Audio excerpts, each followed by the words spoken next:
Aujourd'hui, c'est quelque chose qui vous fait peur encore, cette violence? Ah oui.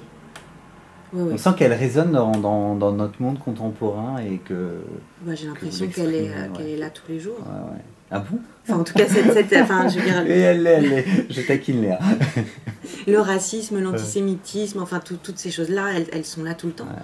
Et ça peut, et d'ailleurs, les survivants encore aujourd'hui préviennent les jeunes, ça peut recommencer. Et du coup, ce roman, c'est comme un exutoire aussi. Ouais, enfin, en même temps, c'est pas que axé sur la guerre, c'est un vrai.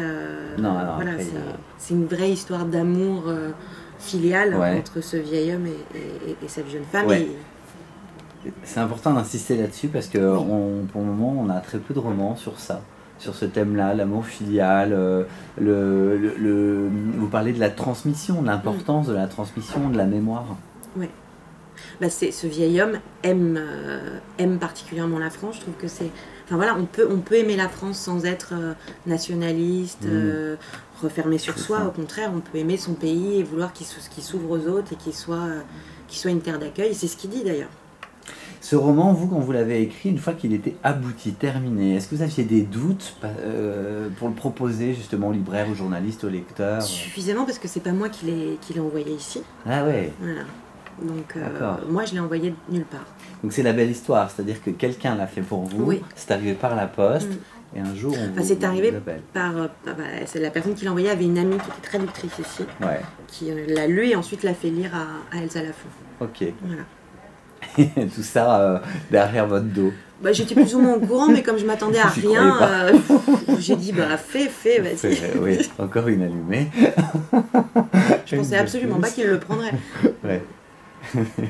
Aujourd'hui, vous avez déjà un autre roman en tête? Oui, ça y est, j'ai décidé, j'ai pris ma décision sur le sujet. Voilà, mais sauf que ça va être un roman a priori historique. Ouais. Ah oui. Donc ça va me demander, je pense, plus de travail que pour celui-là.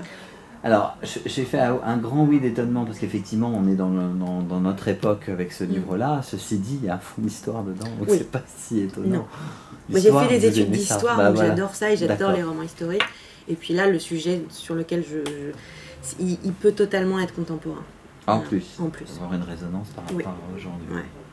Parce que quand on en parle comme ça peut paraître lourd, mais c'est finalement... Enfin, moi, les retours que j'ai des lecteurs, c'est que c'est un livre qui rend heureux. Ah oui, non, mais ça fait du bien. Hein. Voilà.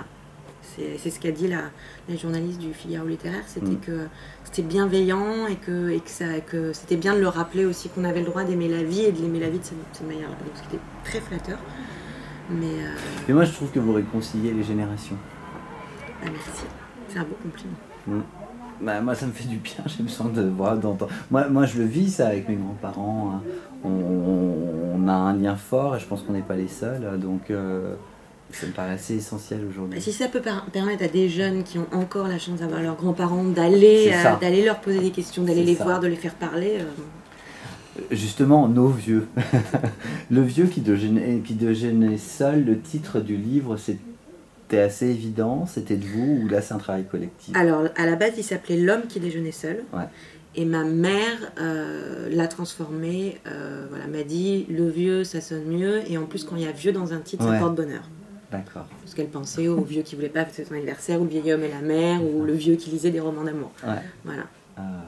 Bon, c'est un super titre. Merci. Bravo, c'est un super titre. Mais ce n'est pas qu'un super titre, c'est un très bon premier roman. Nous, on a beaucoup aimé au sein de la Fringale culturelle. Léa Wiazemski, un grand merci pour cet entretien. Merci à vous. Est-ce que vous voulez rajouter un dernier mot?